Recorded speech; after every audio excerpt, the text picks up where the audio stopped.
ഇപ്പോൾ നാം ശ്രവിച്ചുകൊണ്ടിരിക്കുന്നത് morning voice എന്ന ആത്മീയ ശുശ്രൂഷയാണ്. ഇന്ന് ആരാധനമായ ചിന്ത പങ്കുവയ്ക്കുന്നത് കർത്താവിന്റെ ദാസൻ സാം സക്കറിയ കൊട്ടാരക്കര.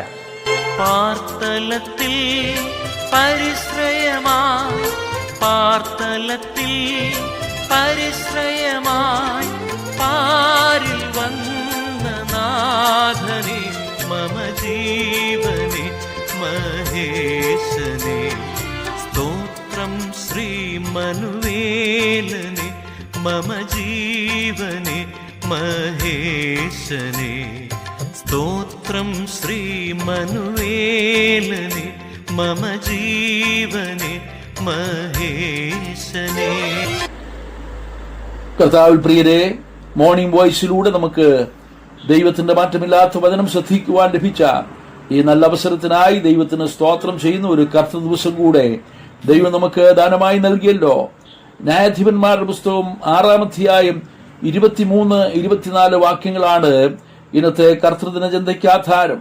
യഹോവ അവനോട്, നിനക്ക് സമാധാനം, ഭയപ്പെടേണ്ട, നീ മരിക്കയില്ല എന്നരുളി ചെയ്തു. ഗിദെയോൻ അവിടെ യഹോവയ്ക്ക് ഒരു യാഗപീഠം പണിതു. അതിന് യഹോവ ശലോം എന്ന് പേരിട്ടു. മിദ്യാന്യരുടെ കയ്യിൽ നിന്നും ഇസ്രായേലിനെ രക്ഷിക്കുവാൻ ദൈവം നിയോഗിച്ച ന്യായാധിപനാണ് ഗിദെയോൻ. പരാക്രമശാലിയായ ഗിദെയോൻ ഗോതമ്പ് മിദ്യാന്യരുടെ കയ്യിൽ പെടാതിരിക്കേണ്ടതിന് മുന്തിരിച്ചക്കിനരികെ വെച്ച് മെതിക്കുകയായിരുന്നു. മിദ്യാന്യരെ ഭയന്ന് എല്ലാവരും ഓടി ഒളിച്ചപ്പോൾ ഒരു വ്യക്തി മാത്രം ഗോതമ്പ് മെതിക്കുന്നു.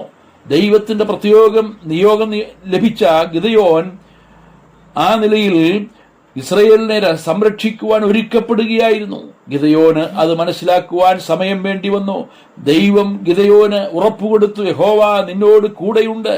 ഗിദെയോൻ ഒഴികഴിവുകൾ പറഞ്ഞ് പിന്മാറുവാൻ ശ്രമിച്ചെങ്കിലും ദൈവം അവന് ശക്തി നൽകി. ഞാനാണ് നിന്നെ അയക്കുന്നത്, നീ ഒരൊറ്റ മനുഷ്യനെ പോലെ ഇസ്രായേലിനെ മിസ്രയീമ്യരുടെ കയ്യിൽ നിന്നും രക്ഷിക്കും. ഈ ബലത്തോടെ പോക എന്ന് പറഞ്ഞ് ദൈവം ഗിദെയോനെ അയക്കുന്നു. ദൈവം തന്നെ അയച്ചിരിക്കുന്നതിന്റെ ഉറപ്പ് ലഭിക്കുവാൻ ഗിദെയോൻ ഒരു അടയാളം ചോദിക്കുകയാണ്. ഗിദെയോൻ ദൈവത്തിന് ആ വഴിപാട് അർപ്പിക്കുകയും ചെയ്യുന്നു. ആ വഴിപാട് പാറയിൽ നിന്ന് തീ പുറപ്പെട്ട് ദഹിപ്പിക്കുകയും ദൈവം തന്നെ അയച്ചിരിക്കുന്നെന്ന് ബോധ്യപ്പെടുകയും ചെയ്തു. എന്നാൽ തനിക്ക് പ്രത്യക്ഷനായ ദൂതനെ കണ്ടതിനാൽ താൻ പരിഭ്രാന്തനായി, ഞാൻ യഹോവയുടെ ദൂതനെ കണ്ടതിനാൽ മരിച്ചു പോകുമെന്ന ചിന്ത തന്നെ അലട്ടിയിരിക്കാം. ദൂതൻ എന്ന നിലയിൽ പ്രത്യക്ഷപ്പെട്ടത് ദൈവം തന്നെയാണ് എന്ന് വേദവ്യാഖ്യാതാക്കൾ അഭിപ്രായപ്പെടുന്നു. ദൈവം തേജോമയനും അടുത്തുകൂടാത്ത വെളിച്ചത്തിൽ വസിക്കുന്നവനുമാണ്. ദൈവത്തെ നഗ്ന നേത്രങ്ങൾ കൊണ്ട് കാണുവാൻ കഴിയുകയില്ല.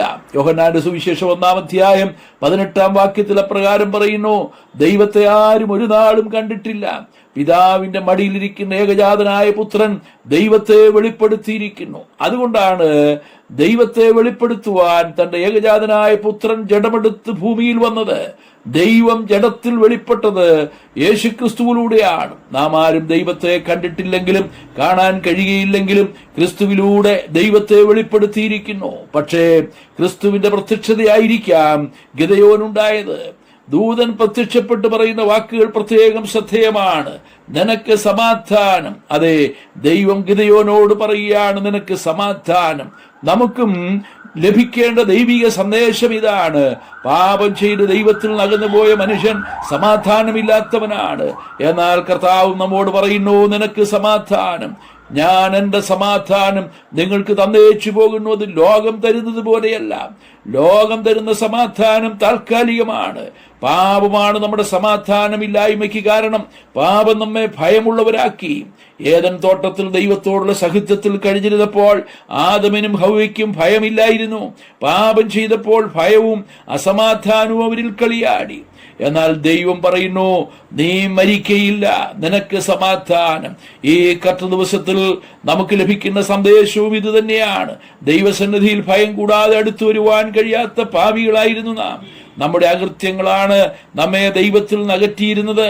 എന്നാൽ കർത്താവായ യേശുക്രിസ്തു നമ്മുടെ പാപങ്ങൾക്ക് പരിഹാരം വരുത്തിയതിനാൽ സമാധാനം കൈവന്നിരിക്കുന്നു. അതെ, അവൻ നമ്മുടെ സമാധാനം. അവൻ ഇരുപക്ഷത്തെയും ഒന്നാക്കി വേർപാടിന് നടിച്ചവർ ഇടിച്ചു കളഞ്ഞ് ക്രിസ്തുവിൽ നമ്മെ ഒരേ പുതുമനുഷ്യനാക്കി സൃഷ്ടിക്കുവാൻ ദൈവത്തിന് പ്രസാദം തോന്നി. മാത്രമല്ല ഭയപ്പെടേണ്ട, നീ മരിക്കയില്ല എന്ന് ഉറപ്പും നമുക്ക് ലഭിച്ചിരിക്കുന്നു. പ്രിയരെ, മരണഭയം നമ്മെ വേട്ടയാടിയിരുന്നു.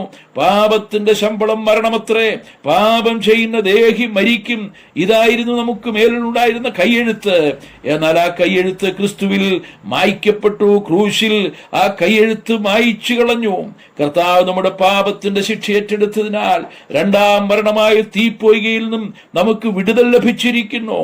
നാം ജീവപര്യന്തം മരണഭീതിയിൽ അടിമകളായിരുന്നു. എന്നാൽ കർത്താവായ യേശു ക്രിസ്തു നമ്മുടെ മരണഭയം മാറ്റിയിരിക്കുന്നു.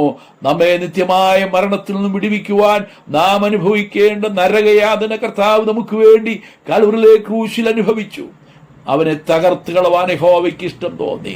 ക്രൂശിലേക്ക് നാം നമ്മുടെ കണ്ണുകളെ ഉയർത്തുമ്പോൾ നമുക്ക് വേണ്ടി കഷ്ടമനുഭവിക്കുന്ന നമ്മുടെ മരണഭയം മാറ്റുവാൻ, നമ്മുടെ മരണത്തിന്റെ ശിക്ഷ ഏറ്റെടുത്ത് നിത്യമരണത്തിൽ നിന്ന് വിടുവിക്കുന്ന കർത്താവിനെയാണ് നമുക്കവിടെ കാണുവാനായിട്ട് കഴിയുന്നത്.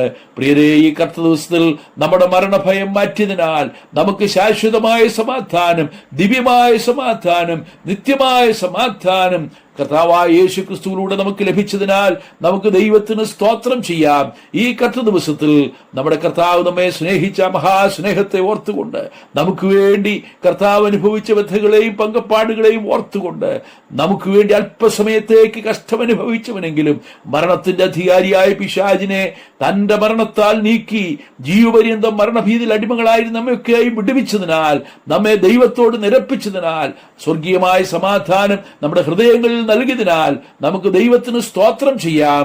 കർത്താവിന്റെ നാമം ഇന്നും എന്നേക്കും മഹത്വപ്പെടുമാറാകട്ടെ. സ്വർഗീയ പിതാവേ, ഞങ്ങളുടെ മരണഭയം നീക്കിയത് കൊണ്ട് സ്തോത്രം, ഞങ്ങൾക്ക് സമാധാനം നൽകിയത് കൊണ്ട് സ്തോത്രം. ഇന്ന് ഞങ്ങൾ അനുഭവിക്കുന്ന സ്വർഗീയ സമാധാനത്തിനായി ഞങ്ങൾ അങ്ങേക്ക് സ്തോത്രം ചെയ്യുന്നു.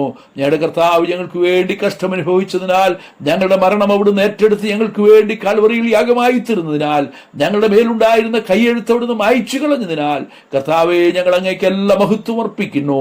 ക്രിസ്തുയേശുവിന്റെ ധന്യമായ നാമത്തിൽ തന്നെ. ആമേൻ.